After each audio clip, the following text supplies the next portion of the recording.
वेळेवर आणि नियमित पोट साफ होणं हे नैसर्गिक आरोग्याचं महत्त्वाचं लक्षण आहे. पोट जर वेळेवर साफ नाही झालं तर गॅस, बद्धकोष्ठता, ॲसिडिटी, डोकेदुखी, थकवा, वजन वाढतं अशा अनेक समस्या निर्माण होतात. तेव्हा काही वैद्यकीय, आयुर्वेदिक आणि जीवनशैली या तिन्ही दृष्टिकोनातून काही चांगल्या सवयी लावणं खूप गरजेचं आहे. जसं की सकाळी ठराविक वेळी उठा. 5:30 ते 7 या दरम्यान शौचाला जाण्याची सवय लावा. सुरुवातीला पोट साफ नाही झालं तरी 5 ते 10 मिनिटं बसण्याची सवय लावा. त्याचप्रमाणे मोबाईलचा वापर टाळा. शौचाला बसताना मोबाईल वापरला तर मेंदू दुसरीकडे लक्ष देतो आणि पोट साफ होण्याची प्रक्रिया मंदावते आणि पाईल्सचा धोका वाढतो. पाणी पिण्याच्या सवयी. सकाळी लवकर उठल्यावर 2 ते 3 ग्लास कोमट पाणी नक्कीच प्या. त्यामध्ये अर्धा लिंबू, 1 चमचा मध घेऊन मिक्स करून तुम्ही नक्कीच ते पिऊ शकता. त्याचप्रमाणे दिवसभर तुम्ही 8 ते 10 ग्लास पाणी पिणं खूप गरजेचं आहे आणि ते म्हणजे एकदम जास्त पाणी न पिता थोड्या वेळाने पिणं गरजेचं आहे. फार थंड पाणीही पिऊ नका आणि जेवताना पण खूप पाणी पिऊ नका. थोडंसं पाणी घेणं गरजेचं आहे. आहारामध्ये फायबरचा समावेश करा. पोट साफ होण्यासाठी हे खूप महत्त्वाचं आहे. रोजच्या आहारामध्ये तुम्ही पालेभाज्या, गाजर, दोडका, भेंडी, गवार, मटार यांचा समावेश करा. त्याचप्रमाणे फळेही खा.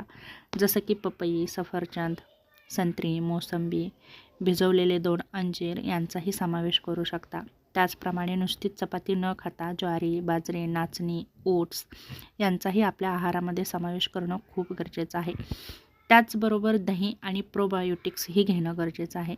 जसं की रोज घरचं दही किंवा ताक घ्या. यामुळे आतड्यातील चांगले जीवाणू वाढतात, पचन सुधारतं आणि बद्धकोष्ठता कमी होते. शारीरिक हालचाल ठेवा.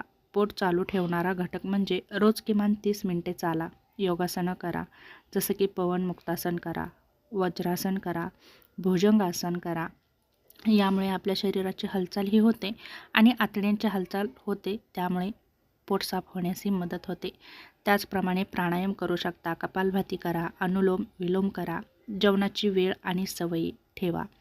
जसं की सकाळी नाश्ता करा, दुपारी छानसं जेवण करा, तेही पोटभर आणि हलकं अन्न घ्या. रात्री 7 ते 8च्या पूर्वीच हलकं जेवण करा. रात्री उशिरा जेवण करणं टाळा. जंक फूड टाळा. फार तिखट, तेलकट पदार्थ टाळा. मैदा, बेकरीचे पदार्थ टाळा. झोप आणि ताणतणाव यांचं योग्य ते व्यवस्थापन करा. रात्री झोपण्याआधी अर्धा चमचा कोमट पाणी घेऊन त्यामध्ये इसबगोल मिक्स करून तुम्ही ते घेऊ शकता. त्याचप्रमाणे रात्री 2 अंजीर भिजवून सकाळीही तुम्ही खाऊ शकता. यामुळेही खूप फरक जाणवू शकतो. त्याचप्रमाणे चुकीच्या सवयी मात्र नक्की सोडा. जसं की शौचाची इच्छा दाबून ठेवणं, वारंवार जुलाबाची औषधं घेणं, जास्त चहा कॉफी घेणं, उपाशी पोटी सिगारेट घेणं, दिवसभर बसून राहणं या सवयी सोडा. डॉक्टरांकडे कधी जावं तर 7 ते 10 दिवस जर पोट साफ होत नसेल, रक्त पडत असेल, खूप वेदना होत असतील, अचानक वजन घटत असेल तर मात्र नक्कीच तुम्ही डॉक्टरांकडे जाऊ शकता.